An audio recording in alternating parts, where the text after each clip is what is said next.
can't become an agent without passing the exam. We can help. We introduced our first practice test in 2012. Since then, we've added a study guide and a second exam, and we've helped hundreds pass a test that 55% fail. Our clients succeed at a rate 25% higher than others. For the cost of a plane ticket, you can buy our guide and take both our exams multiple times. Check us out.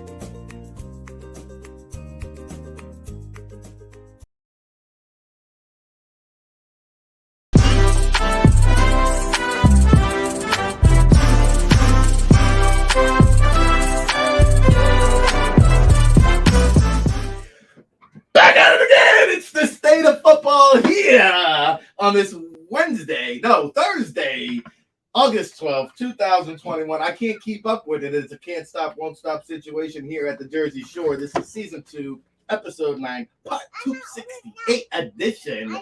We got the baby back in the biz.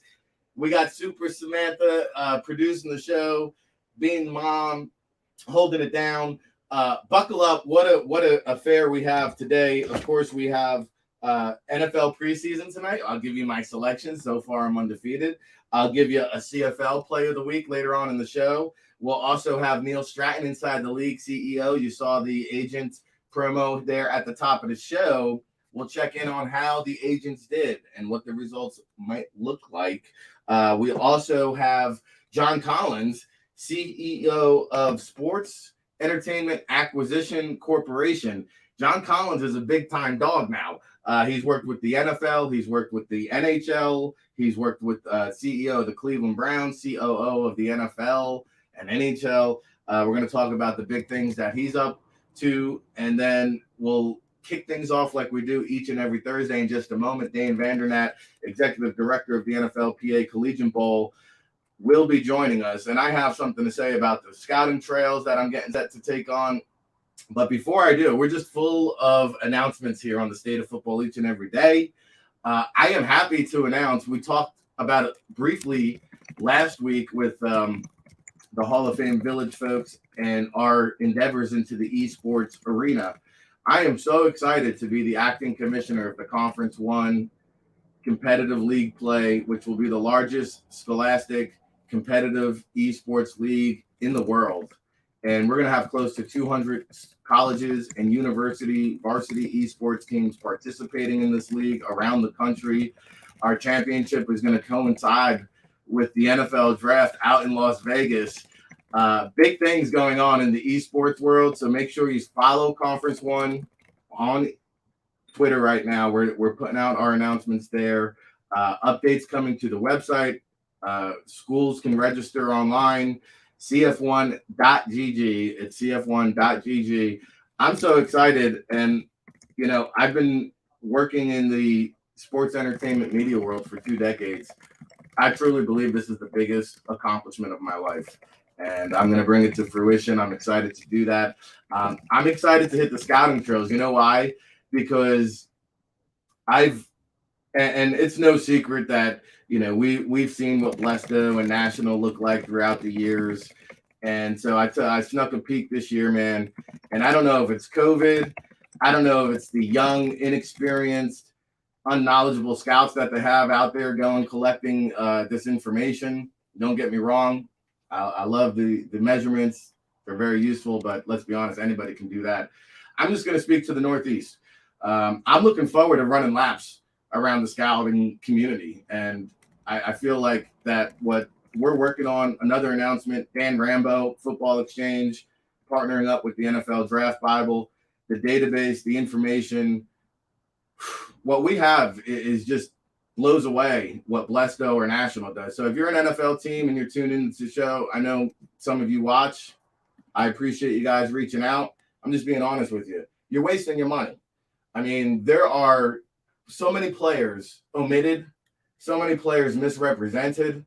I'm just telling you that it is really going to it's disrespectful to the football community, quite honestly. It's a slap in the face to the scouts, because I go to the games, I talk to these scouts, and you know where a lot of scouts make their mistakes. I'm just being honest with you. They rely on these preseason grades too much, and they lean on them. They go into these schools, and they're not even aware of who the top players are. I'm telling you, I have the conversations. It blows my mind. And they just take a look at, all right, who's on the list? I'll make sure I get information on those guys. Maybe the school will point them in the right direction. But I'm just telling you, based on what I've seen, and also, no disrespect to Jim Nega, I love it. The Senior Bowl watch list. I saw a couple of it already floating around. A lot of good players that are falling through the cracks. So it's going to be a unique year because so many players are returning. So many players have fallen through the cracks because, especially at the small school level, they weren't in action last year. So they were out of sight, out of mind. And I'm just telling you that this is going to be another year where the veteran experienced scouts really, really have an upper hand advantage because what the national services are providing to these teams, and there's only 4 teams now that aren't a member of the Blastoise National, and the information they're getting is not the best. Just being honest, I'm just telling you, I live it. I see it. I've been following these guys for years. Some of them aren't even on watch lists. It's crazy to me. And so for that, I am so pumped up this year and excited to get out there and bring these guys to the forefront, give them the opportunity they deserve, and highlight these individuals. And I'm tired of the Northeast getting disrespected. I'm telling you, man, there's this bias in this cute. Yeah, go look at the Power 5 programs around the country. A lot of those players come from the Northeast. And I'm telling you, there's a lot of talent out here. And I'm going to be hitting the scouting trails. I'll be up at UConn this Saturday. Looking forward to that. Hey, that's my rant for today. And Dane knows how fiery and pumped up I am, ready to go. Let's welcome him in, Dane Vandernat, Executive Director of the NFLPA Collegiate Bowl. Dane, no secret to my passion about Northeast football. You know, I'm always trying to uncover gems. And I'm getting ready here. I'm waiting to hear back. Buffalo, Syracuse, Pittsburgh. The scouting trails have begun. The NFLPA Collegiate Bowl scouting has begun. The NFLPA Collegiate Bowl watch list coming just around the corner. Make sure you check them out, collegiate.nflpa.com. Good morning, Dane. How are you out in the Midwest? I'm entertained over here, Rick, listening to this. Listen, I don't know if you're the commissioner or the president here, man. Just giving a speech this morning to the NFL community. But I'm loving it, man. Love your passion for the Northeast, as always. We always know that, hey, you know what? That was Shiano's mantra, right? Put that fence up. We're out in the Garden State, and don't let those players get out of Rutgers. So I'm anxious to see how many Temple Tough guys are coming out this year, how many Rutgers guys are coming. So, hey, Northeast, you've been warned. Rick's going to be on the prowl looking for you.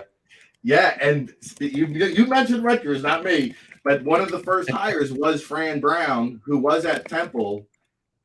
And in 1 year later, Rutgers now has a top 25 recruiting class. So it just goes to show you that if you recruit in the area, Rutgers now favored over Temple week 1. That's a Thursday night affair.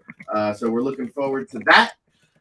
Yes, it is a really good day here on the NFL Draft Bible, part of the Fan Nation Network at Sports Illustrated. And my Yankees got your Royals there last night, Dane. Just saying. I know you're out in Kansas City, so I was thinking about you. But I know you've been thinking about these prospects. And if you're just tuning in to a Thursday show, we are here to provide insight.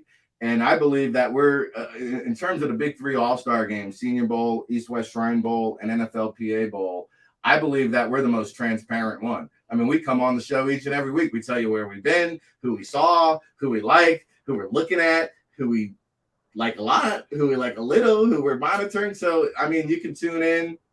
It's okay. We're going to lose players to some of the bigger games, but we got prospects for days. It's just what we do on the State of Football, at the NFLPA Collegiate Bowl. And here in the Northeast, I'm representing today, all fired up. But Dane, last week we did down linemen on the defensive side. We already went back and previewed the offense. We're counting you down to the season kickoff. And so we're on location there week 1. Let's dive into some edge rushers today. They can be defensive ends. They could be stand-up outside linebackers. But give us some guys that are getting after the quarterback. And before we do, give me a little overview, though, and some insight and perspective, both from the defensive end, hand in the dirt perspective, but also standing up what you're looking for in terms of pass rushers, players looking to disrupt the backfield who can get after the quarterback. Yeah, absolutely. And before you do, Rick, I do want to address kind of what you're talking about in the lead about some of the Blesto or national kind of not getting great exposure for some of these schools. I agree with you that, again, 2021 is going to be the year of the veteran scout, those guys that have great connections to schools, that are going to get the background, that are going to get accurate information. And you have to also keep in mind that a lot of the times those Blesto and NFS scouts are junior scouts that are more of an entry-level scouting position as opposed to a seasoned veteran. So whenever you're with an NFL team and you're getting these reports, you're taking it with a grain of sand. You're not necessarily going by their grade as much as you're appreciating the background that they're able to collect and provide for some of the insights before you go into the school. So always something to keep in mind. But Rick, just like we talk about every week on the show, these preseason lists, it's just a starting point, right? We're going to have boots on the ground, just like you up in the Northeast. We're going to have guys out that are going to be evaluating the players based on their game film and watching them play football. You know, some of the other games are going to be trying to use, some statistics, or they're going to be trying to use some other ways of identifying players. But we're going to evaluate based on how good of a football player they are. And that's what always gives the NFLPA Bowl an edge. You know, we're not waiting to hear and talk to somebody else to get their opinion. We're going to formulate our own opinion based on our expertise and based on our knowledge of what plays consistently in the NFL. So to me, that's, the thing that differentiates our game's process of evaluating players. And obviously, as you're mentioning, Rick, we're so transparent, man. We let you know who we're looking at. But to answer your question, I love it. Well, hold on, though, because that's a great point. There's no groupthink here, and that's why I love working with you, Dane, and the staff at the NFLPA Collegiate Bowl. Shout out to Terry Smith, Lester Archambault, Willis Whalen, all the great folks behind the scenes. Brandon, hopefully you guys are watching. Are we allowed to announce our scouting department yet, Dane, or is it still kind of under wraps and we can't officially release that? It's going to be coming out here very soon, but obviously we all know, man, Rick, we're continuing with a ton of continuity. We've got, a new face to add to the program here, and we're going to do that very shortly. But you know what? I mean, we're so fired up with the staff that we have. We all work together so well. We all know how we all think and what we're looking for, what we're going to value when we're talking about players. It just makes it seamless. Yeah, and I give you guys a lot of credit doing conference calls with me. I'm so fired up and ready to go. I'm dripping sweat here at the Jersey Shore today on the State of Football, Season 2, Episode 8, Part 268. We got the Roman numerals for Dane up there Wednesday, August 12th. All right, Dane, let's do this. All right, so for edge rushers, Rick, as you know, man, the most important position in football is the guy with the football every play, and that's the quarterback. And we need to make sure that he's going to be affected one way or another. That's why quarterback, when you're building a team, he's number one. Your left tackle is going to be number two. And then your opportunity or ability to affect the opposing quarterback is number three. And that's why edge rushers are playing such a prominent role these days. We're all looking for a Khalil Mack. We're all looking for a Von Miller or a TJ Watt. So for us, when we're evaluating these guys, number one, we want to make sure that you have the NFL traits as far as your physical presence, right? Do you have the size? Do you have the length? Arm length is such an underappreciated aspect of playing edge rusher in the National Football League.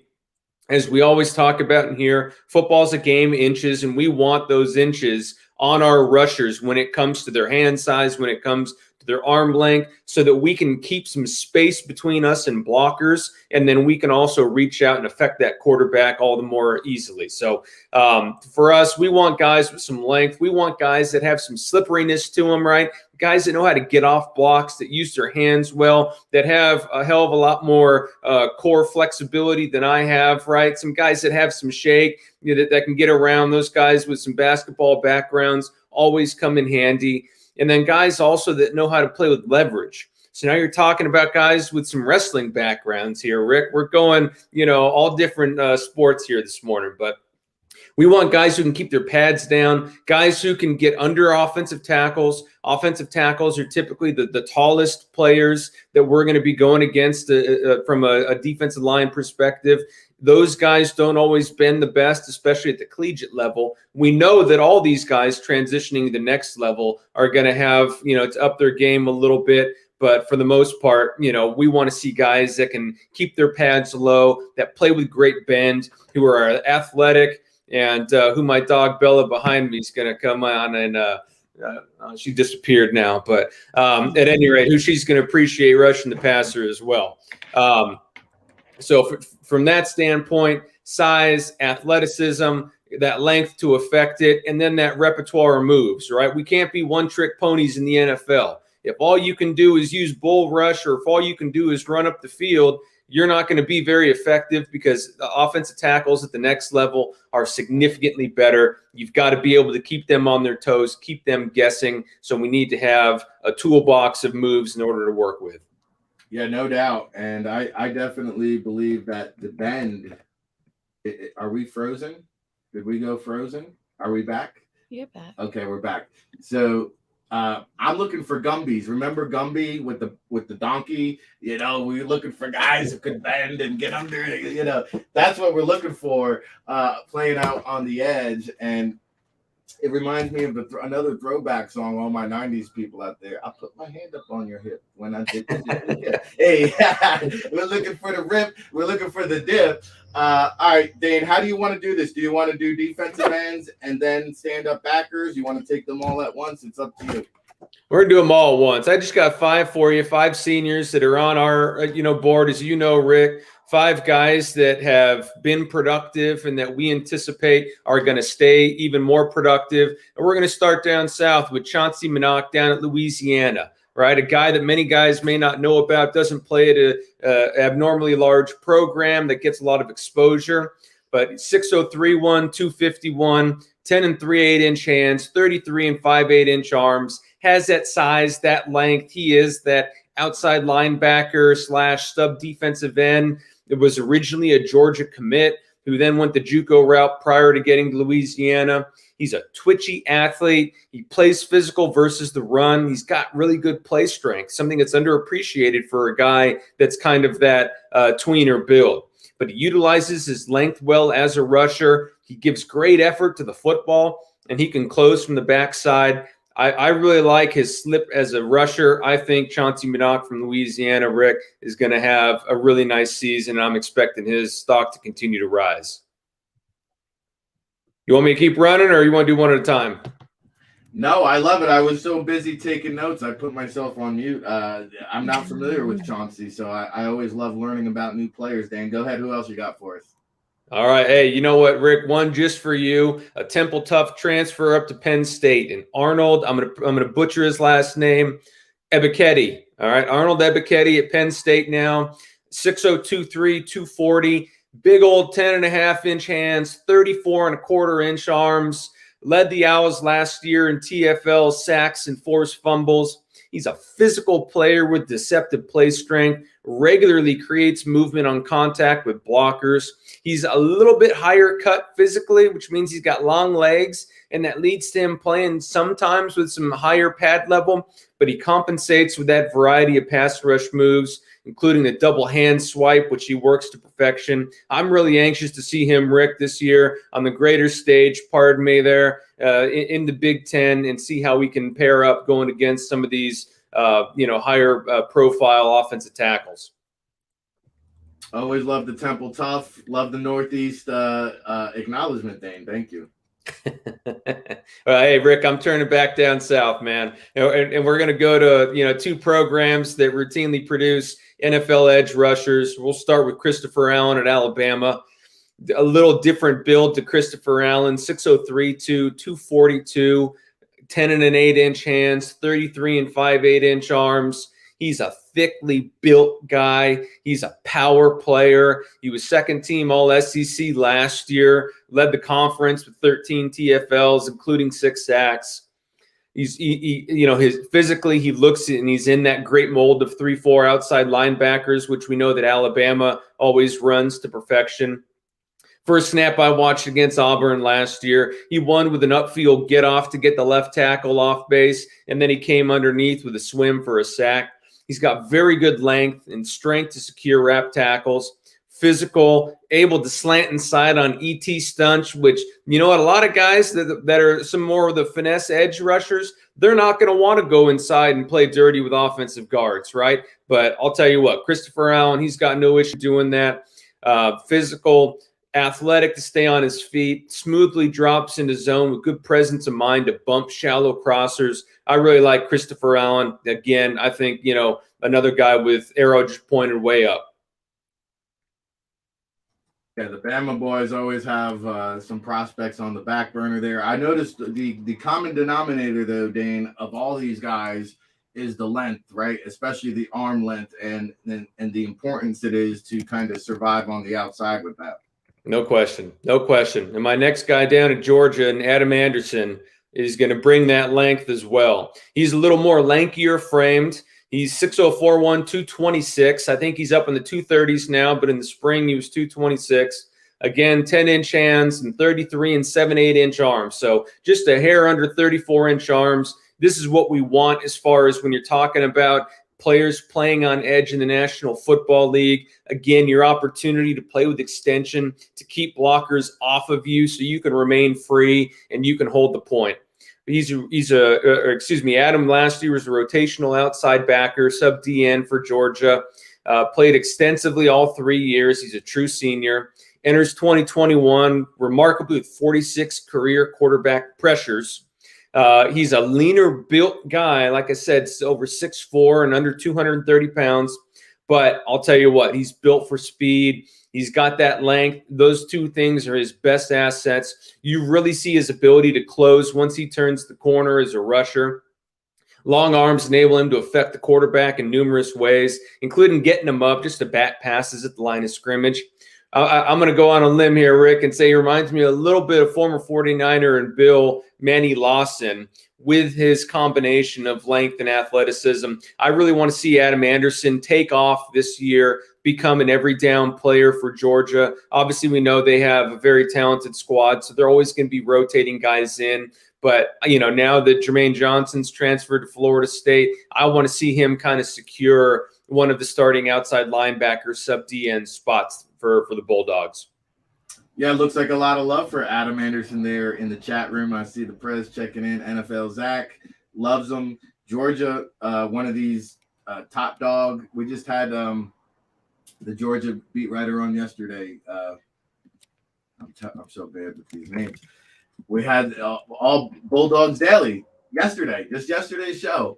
We're trying to remember our name here today. It's a can't stop, won't stop situation on the state of football. But Georgia's going to be on the big stage. The NFLPA Collegiate Bowl is going to be on the big stage out in Pasadena, the granddaddy of them all. Rose Bowl, here we come. The scouting trails begin, and we are getting closer to the kickoff of college football season. We're getting closer to the kickoff of NFL preseason. Just tonight, Dane, the Steelers and Eagles will be playing in the Battle of Pennsylvania, New England versus the Washington football team. I know you'll be checking it out and watching some of the 43 NFLPA Collegiate Bowl participants who were drafted last year. No question, man. And we're going to have a lot more drafted this year, too. Well, I don't know about a lot more. That was a ton last year. But, you know, hey, we've got a lot of talented players already in the league. Looking forward to watching them. I got one more edge rusher for you here, Rick, who I'm very bullish on, and I want to make sure that I mention his name, and that's Myjai Sanders over at Cincinnati. Similar to Adam Anderson from Georgia, he's on the slider side, 6'04", 224, so just a shade under 6'5".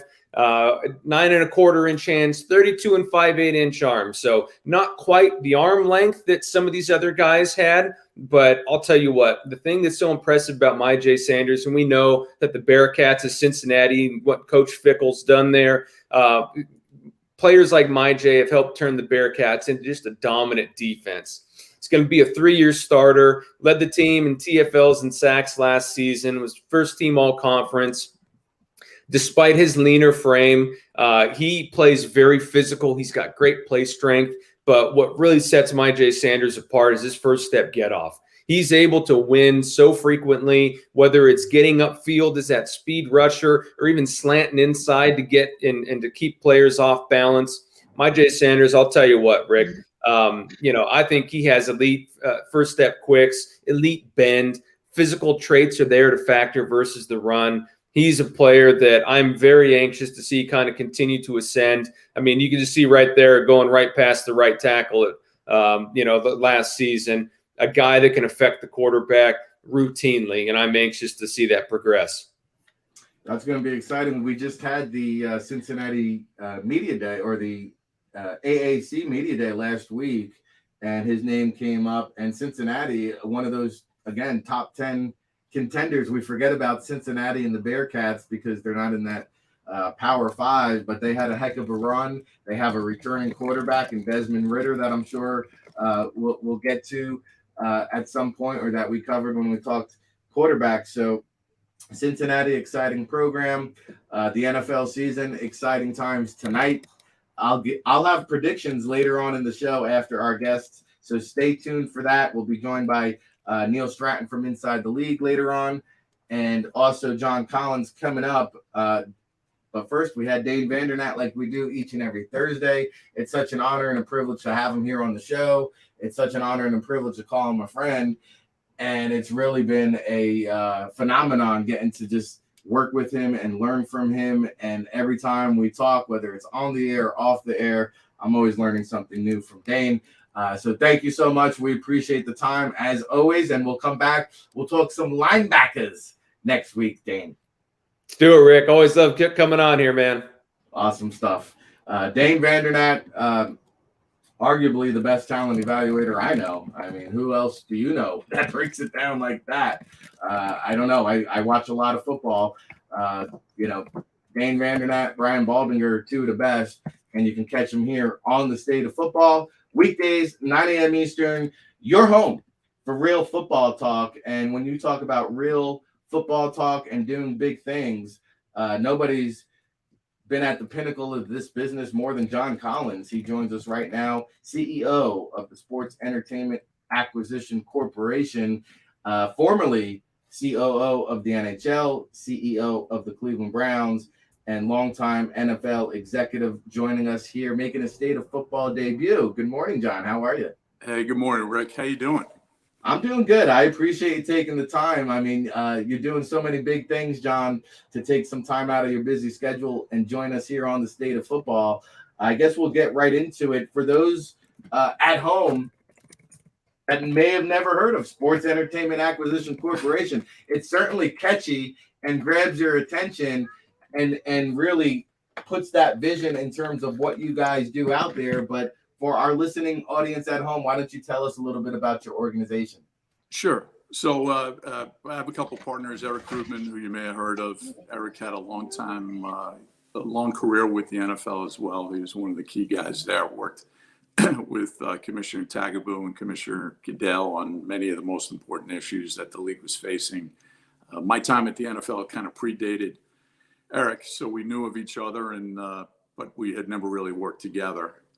And Eric had this vision really for putting together an investment group that could really help out and go out and identify some really interesting, high growth, high profit companies that perhaps could use our expertise, our contacts, and our relationships to come into the U.S. And so we announced back in April a combination with a company by the name of Supergroup, which is a global online sports betting company. They run a global brand called Betway, which is now coming to the U.S., licensed in 10 markets. And they have a casino iGaming group, which is called Spin. So really big global company in more than 23 jurisdictions around the world, now coming to the U.S., making an acquisition of a company called DGC, which has got 10 licenses in U.S. states and has launched the Betway brand in 3 of those states, which with many more on the way coming, including getting ready for the NFL season. So that's outstanding. And, legalized wagering and sports gambling. You're seeing sportsbook inside of NFL stadiums now. It's unbelievable. And there's a lot of mergers and acquisitions happening in the gaming or gambling industry. Are any concerns about a saturated market? Maybe U.S. folks unfamiliar with Betway. How do you kind of foresee you hurdling those obstacles? Yeah, look, there is a lot of activity. I think the thing that separates Supergroup and ultimately the Betway guys is they've been doing this for 2 decades. And they built, as I said, a really big global business. So they'll do $1.5 billion worth of net gaming revenue. They're very profitable. They'll generate more than $350 million of EBITDA. They got 2.5 million global customers per month. So, these guys are big and they're coming to the U.S. now. So, sports and gambling, which came first? I guess the gambling piece of it maybe was 1 second behind the invention of sports. You saw the data when I was at the NFL, when I was at the NHL, before gambling, online sports betting was legalized. You would look at fantasy and you would see that, people, fans who played fantasy just were more active. They watched more games. They watched games longer. They consumed more content. They would just, I was watching the coach's video, in your segment just before I came on. I mean, you love it, right? You just want more. So now with the gaming thing, you've got certainly a lot of people coming into the U.S. because it's such an avid sports market. And there'll be a lot of consolidation, as you've indicated. It's already started. But, it's kind of early innings to mix sports. It's really maybe the bottom of the first inning. This is going to be a long play. A lot of people have kind of launched their business with the idea that they're either going to be bought by someone or, they'll acquire somebody because they'll have, the capital or the valuation to be able to do it. I think the Supergroup guys are in a small group of global players who have the benefit of looking long-term over what they want to do. And that's really the way they look at the U.S., right? It's a little bit of the wild, wild west. It's great for a sports fan, right? Because they've got so many options and the promotions are, really enticing to get people to try and sample their platforms. But, as the business matures and as more and more states come online, there definitely will be consolidation. And so there'll be, 4 or 5 guys left standing. And hopefully our guys, Betway guys, based on their scale and their expertise and, the relationships that we're going to build over the next couple of years, they'll be one of those players that are left standing. I'm confident it will be. Just taking a look at your leadership team and your executive board there, it's destined to succeed based on your track record. We're talking to John Collins, former NFL executive, former CEO of the Cleveland Browns, former COO of the NHL, and current CEO of Sports Entertainment Acquisition Corporation. And I know Betway, it didn't take long for them to make their imprint here in the States, John, because your old friends, NHL, is partnered up with Betway now, I see. Yeah, no, that was a good early deal for the company. But, they have an interesting strategy, which I think is unique because they're a single sports brand globally. There are a lot of folks who perhaps were fans of the Premier League who were already familiar with Betway because they're on the West Ham jerseys. And, when you watch a Premier League telecast, they're all over it. There are fans in Africa who watch, the NBA games and have been exposed to the Betway brand through their sponsorship of the Brooklyn Nets and the Golden State Warriors and the Chicago Bulls and other teams. So as they come into now, Canada, which is legalizing, and the U.S., there are high-profile sports sponsorships that, these guys will want to be around.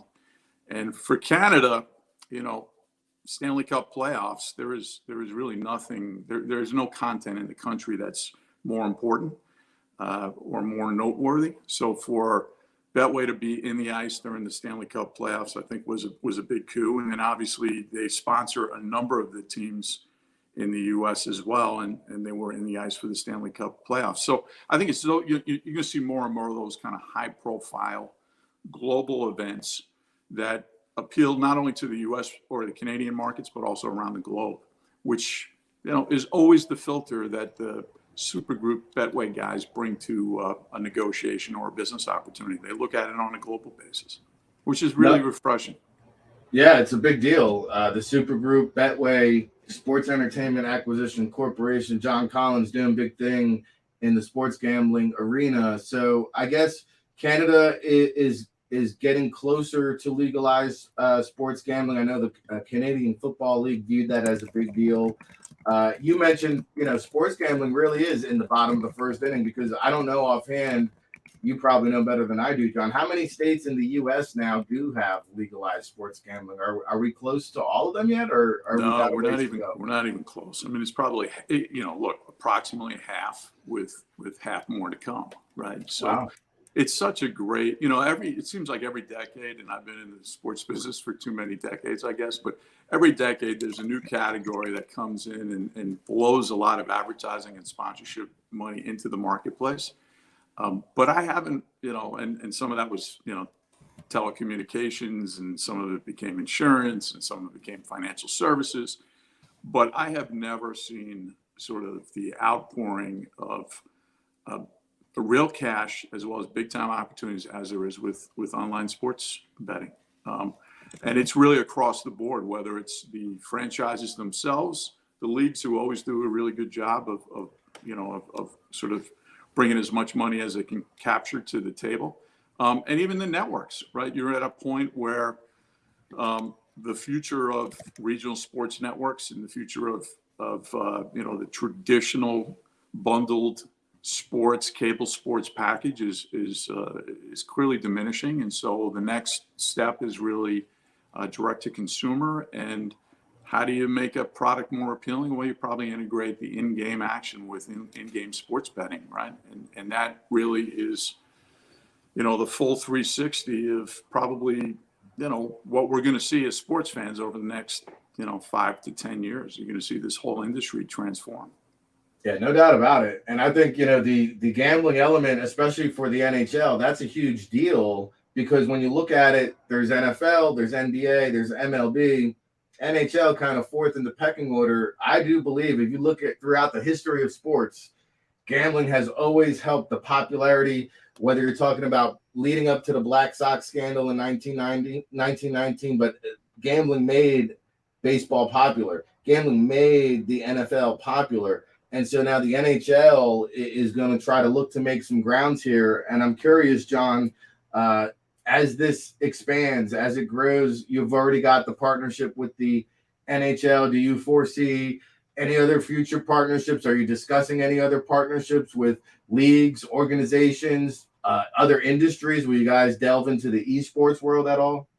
Yeah, the Betway guys have more than 60 sports sponsorships around the globe. The West Ham, jersey sponsorship to the Stanley Cup for the NHL, as I said, the Brooklyn Nets, the Golden State Warriors, and the NBA. But they also have a very, very big esports business, which is interestingly one of the higher ranking sports in terms of people gambling on it. I think, Rick, you made a really great point in the earlier segment.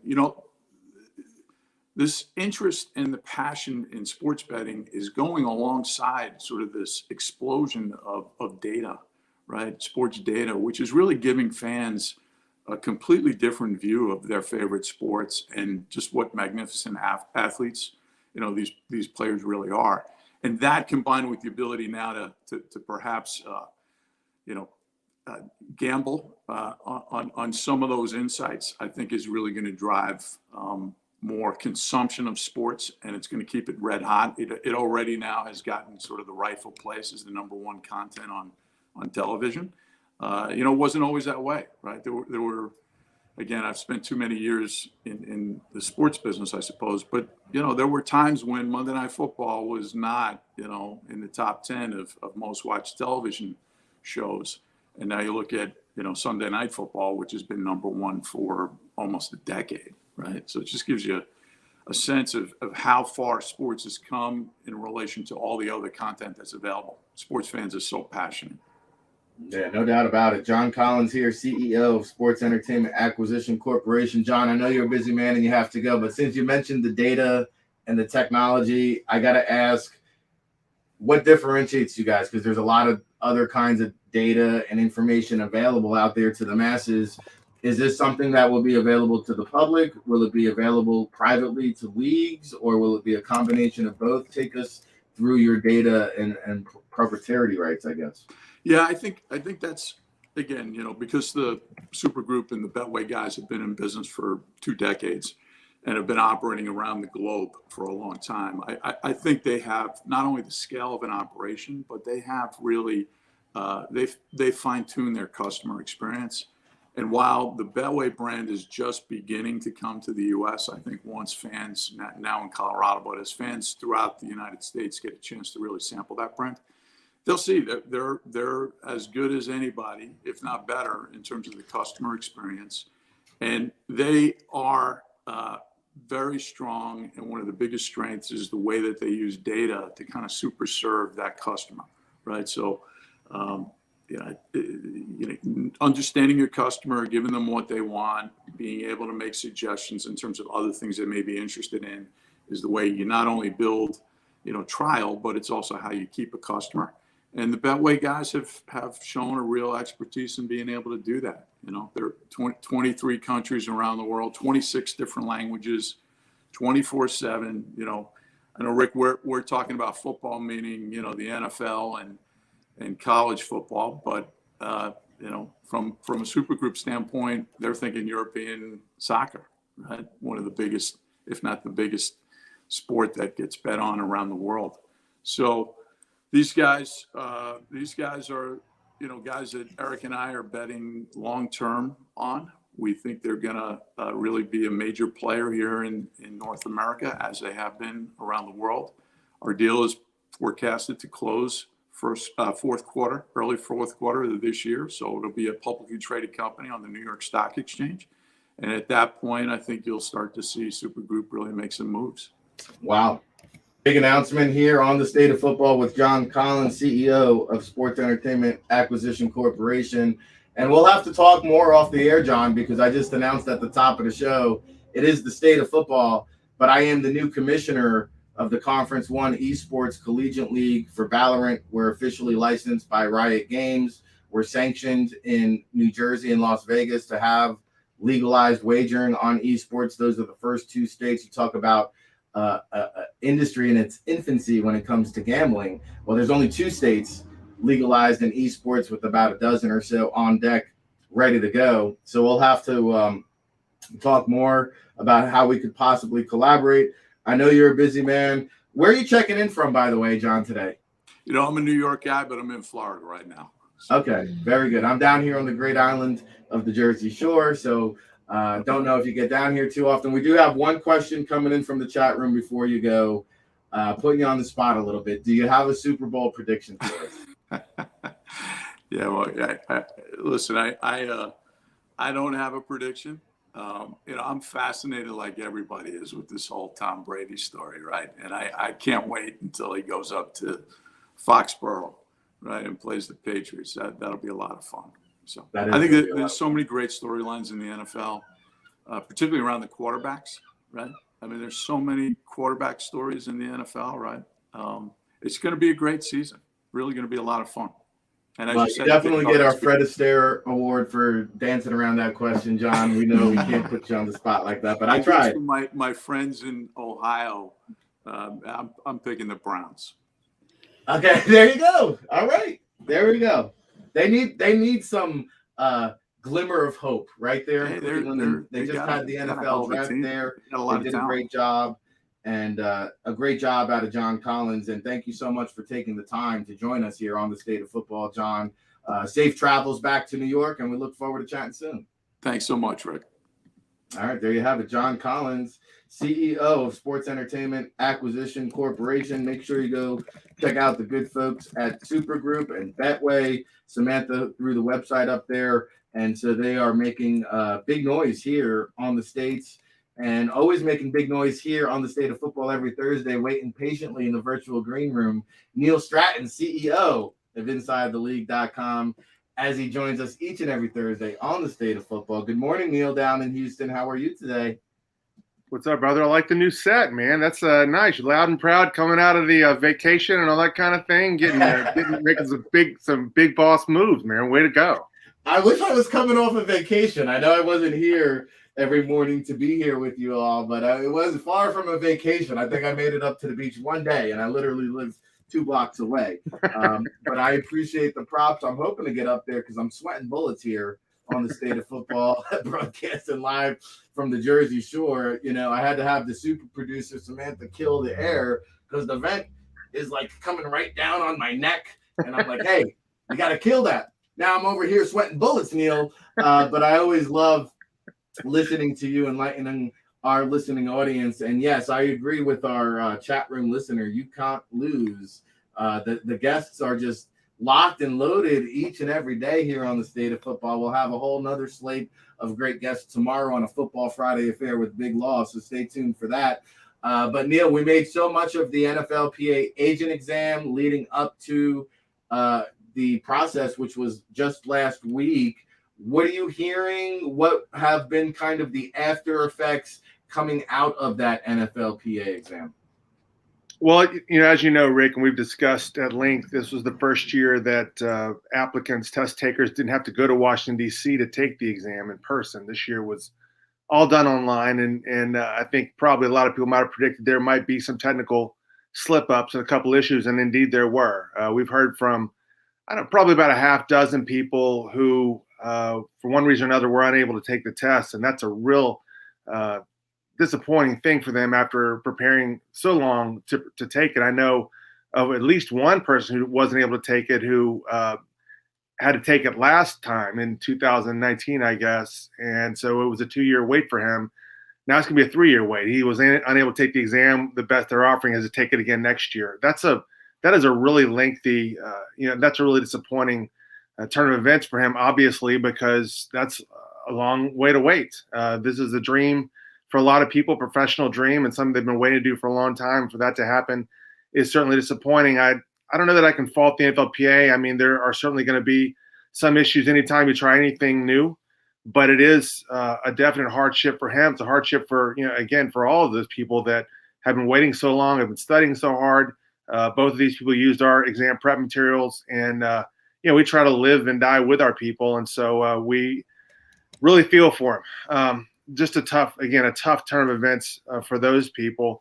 As for the exam itself, tricky. I think it was probably a little harder than it has been in the past. I don't know if that was the NFLPA anticipating that they had a larger class, 454 people taking it than they have in recent memory. They kind of wanted to thin the herd a bit, but what we heard was that it was the way that the questions were asked were a little more confusing perhaps than they have been in the past.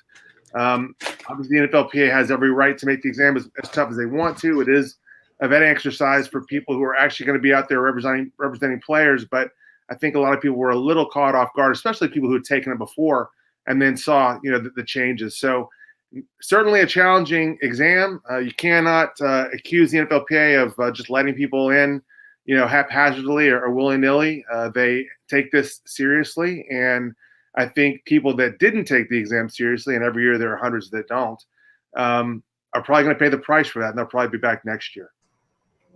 Wow, that is fascinating. I did not know this, Neil. This is the first I'm hearing of it. Never mind the chicanery, but the technical difficulties. I mean, is there any word as to why this transpired and why these individuals can't take the test this year? Well, it seemed like there were some problems. There's a phase called the pairing of the system of each individual's computer, laptop, whatever, with the system that they used to proctor the exam. And I think that there were some issues with however that transpired, and I guess kind of connection issues. I mean, there were people that I talked to that literally got in a car, started driving around trying to find a signal that would pair them better. I talked to some people who looked and tried to find different computers. Someone went from Mac to PC and backward and back again, trying to find. And this is, the issue is most of the time these people were able to pair successfully kind of in the lead in to the exam. And then on test day, they had this problem. So again, I don't, it's statistically maybe 1% of the people who actually took the exam, maybe less, but it's still an issue that they're going to have to tackle next year. And I'm sure they will. It's just something that is part of our modern, our modern conveniences come with these issues sometimes, and they'll have to be tackled before next year. Well, that's unfortunate to hear. Devastating blow to even the 1%. I mean, Certainly. Just really unfortunate circumstances. I know you'll probably have more on this topic in the Friday wrap. I'm looking forward to your Friday wrap because you're doing a little all-star style voting for the best scouts in the game. Am I a nominee, Neil? Sorry, man.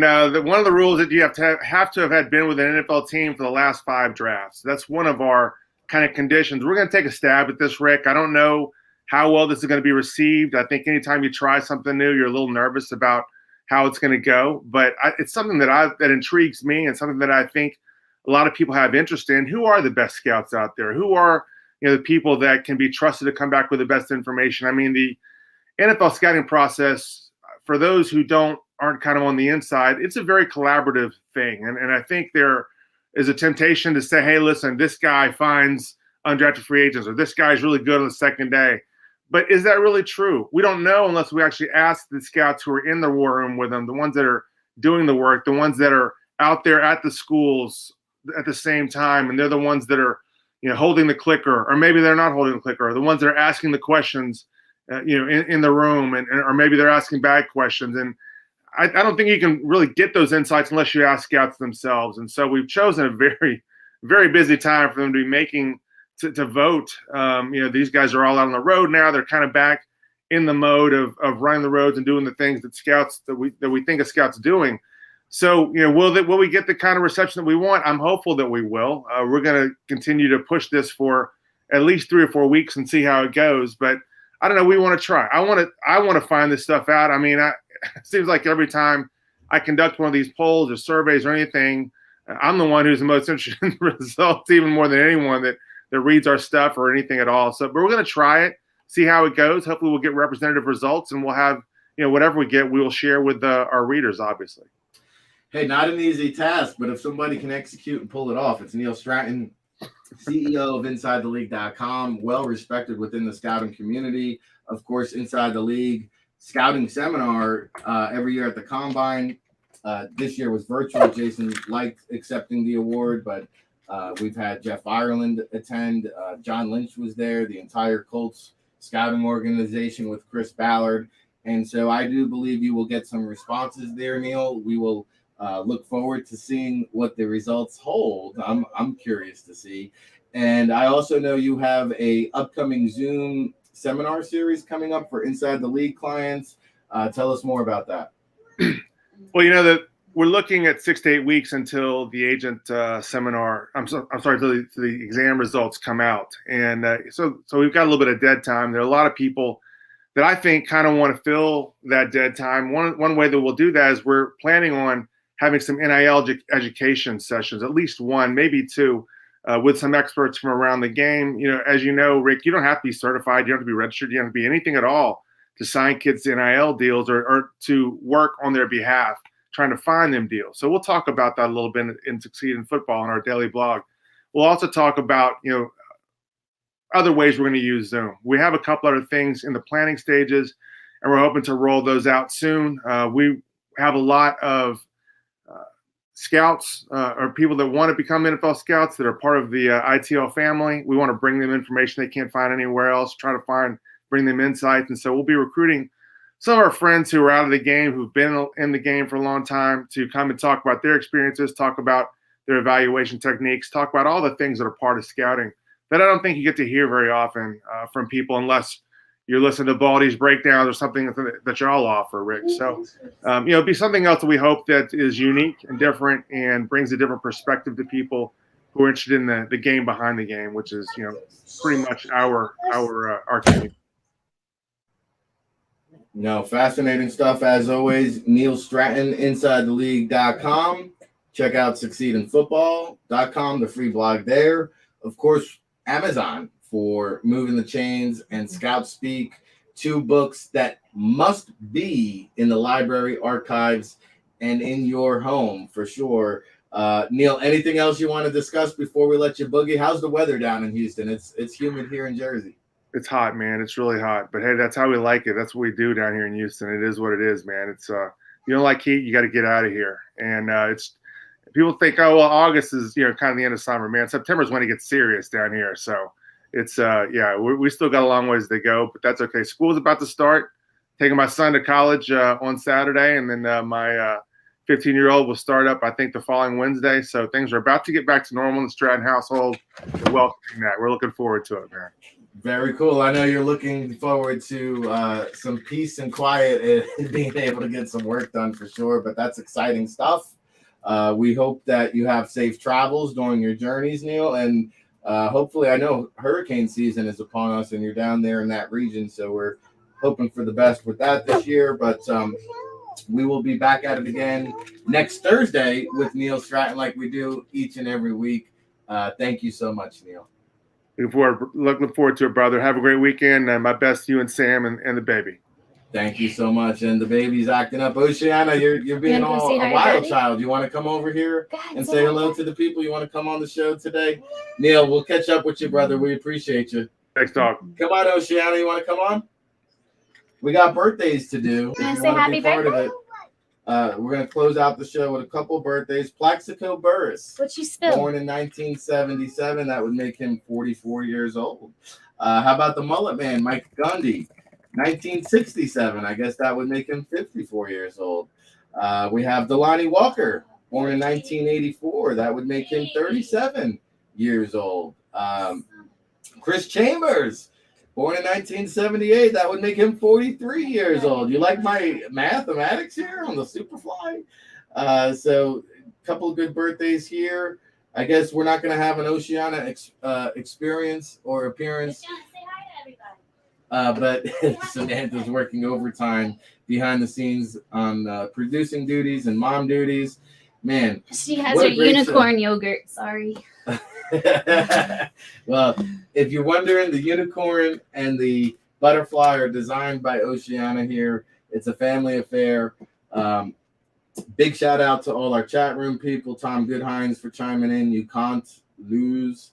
NFL Zach. We love it here on the State of Football, your home for real football talk in the mornings. This was the State of Football, Season 2, Episode 9, Part 268 edition. We've got Big Law coming back at you tomorrow with a Football Friday affair. So buckle up. Thank you for tuning in, and we'll see you tomorrow, everybody.